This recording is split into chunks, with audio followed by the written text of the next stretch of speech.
Ini adalah beras merah. Unik, jarang jadi pilihan, namun kaya akan serat dan manfaat. Seraya terinspirasi dari segala keunikan beras merah, produsen smartphone dari Tiongkok menamai smartphone yang baru diliris di Indonesia dengan nama Xiaomi Redmi One S, atau di Tiongkok terkenal dengan nama Hongmi yang artinya beras merah. Kalau di Inggris sih red rice. Apa nasi merah ya? Tanpa lebih lama lagi, langsung saja kita mulai. Video review dari Xiaomi Redmi One S.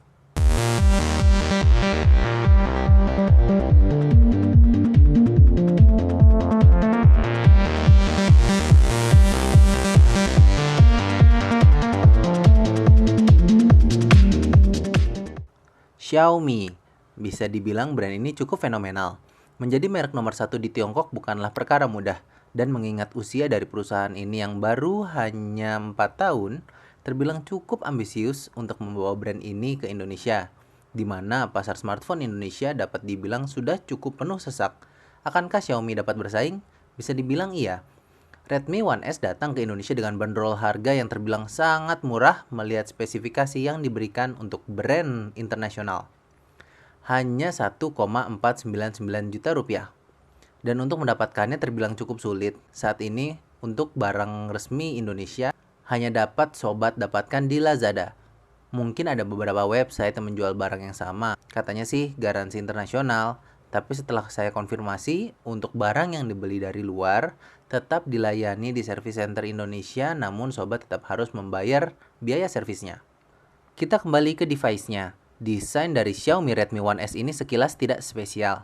Namun kalau dilihat lebih dekat, smartphone ini terasa berkualitas tinggi. Namun bobotnya menurut saya cukup terasa.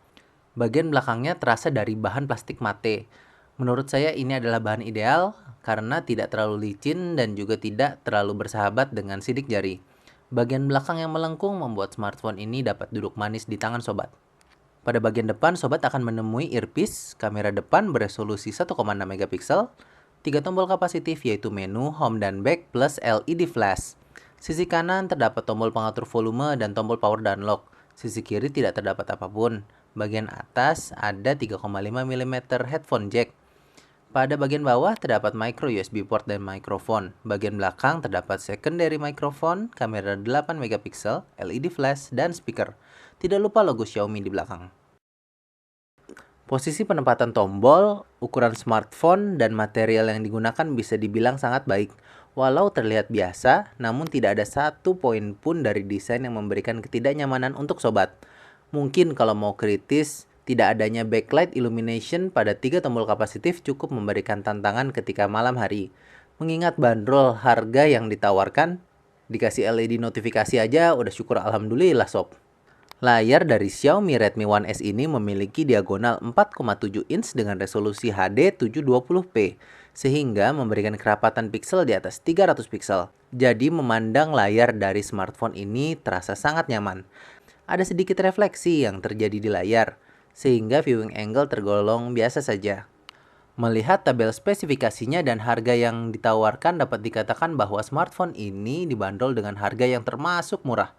Spesifikasinya biasa sobat temukan di smartphone pada range harga sekitar 2,5 juta sampai 3 juta. Keren kan? Menggunakan chipset Snapdragon 400 dengan clock speed 1,6 GHz quad-core disokong 1 GB RAM. Seharusnya sih cukup untuk kegiatan sehari-hari. Tapi apakah emang cukup? Penasaran nggak sob? Penasaran dong. Hasil benchmarknya terbilang cukup baik, mencapai skor 20 ribuan di Antutu. Seharusnya mampu memainkan game dengan baik. Namun kenyataannya kayaknya langsung pada sesak napas nih. Memang untuk Asphalt 8 saya rasakan selalu force close. Dan force close ini menurut analisis saya dikarenakan user interface yang telah dikostumasi dengan sangat berat. Terus gimana dong? Masa Snapdragon 400 nggak bisa main game? Untungnya sobat sedang nonton channel Sobat HP. Kami mengatasi masalah dengan masalah lain. Caranya adalah dengan menonaktifkan user interface-nya. Begini sob caranya. Hasilnya bisa main deh. Untuk Asphalt 8 mampu berjalan dengan baik. Ada sedikit frame drop namun dalam kategori tidak mengganggu. Untuk game lain seperti Gangstar Vegas, Modern Combat 4, Modern Combat 5-nya nggak bisa sob, nggak kompatibel. dapat berjalan dengan baik tanpa frame drop.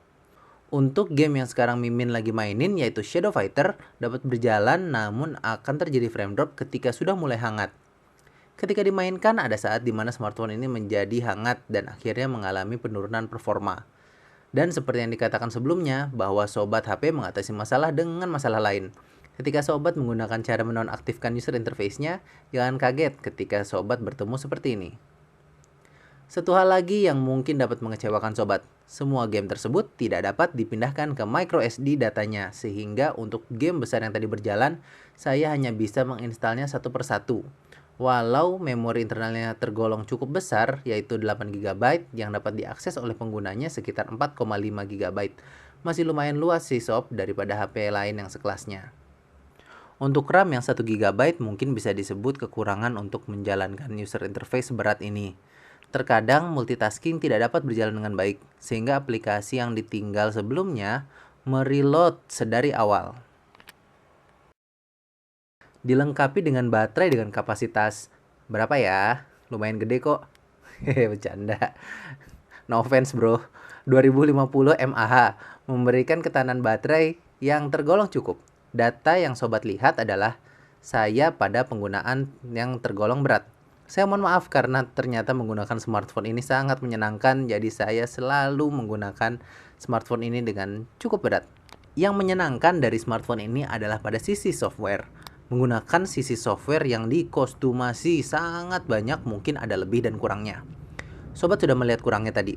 Sekarang lebihnya adalah kontrol terhadap user interface sangat banyak. Sobat dapat memilih tema yang seabrek, transisi antar layar, jumlah icon, dan lain-lain. Untuk membahasnya mungkin dibutuhkan satu video sendiri lagi. Berjalan pada Android Jelly Bean mungkin satu hal yang masih menjadi ganjalan, di mana Android L sudah mau datang namun KitKat saja belum. Tapi percayalah sob, menggunakan smartphone ini akan membuat sobat lupa Android apa yang digunakan. Karena produsen smartphone ini pada awalnya adalah perusahaan software. Berjalan di atas MIUI versi kelima, pada awalnya ada beberapa perbedaan dengan Android kebanyakan. Semua aplikasi yang terinstal akan langsung berada di home screen sobat. Seperti HP yang keluarnya setahun sekali itu loh sob, yang buahnya kegigit terus nggak dihabisin. Hasilnya ya bisa sobat lihat, bisa memaksa saya untuk membereskan home screen. Sobat males beresin, atau nggak ngerti cara membereskannya, atau nggak peduli mau beres atau enggak tapi yang penting bisa pakai. Ada fitur khusus untuk memastikan sobat agar tidak kesulitan dalam mengoperasikannya, yaitu Light Mode. Fitur ini sangat cocok untuk pengguna pertama Android. Untuk yang sudah senior juga bisa seperti orang tua atau kakek nenek. Kemudian di sisi kelengkapan hardware juga menyenangkan. Sensor yang ada tergolong cukup lengkap. Kompas juga ada dan performanya terbilang sangat baik. Kemudian juga support USB on the go. Tinggal colok langsung bisa transfer deh. Hal paling menyenangkan pada smartphone ini adalah bagian kameranya. Fiturnya sederhana, tapi hasil kameranya tergolong sangat baik, terlebih dengan harga segini. Shutter speednya sangat cepat. Fitur HDR juga bekerja dengan sangat baik. Terlebih ada burst yang memiliki performa yang membuat aku tercengang. Untuk sobat yang follow akun Twitter Sobat HP mungkin sudah melihatnya.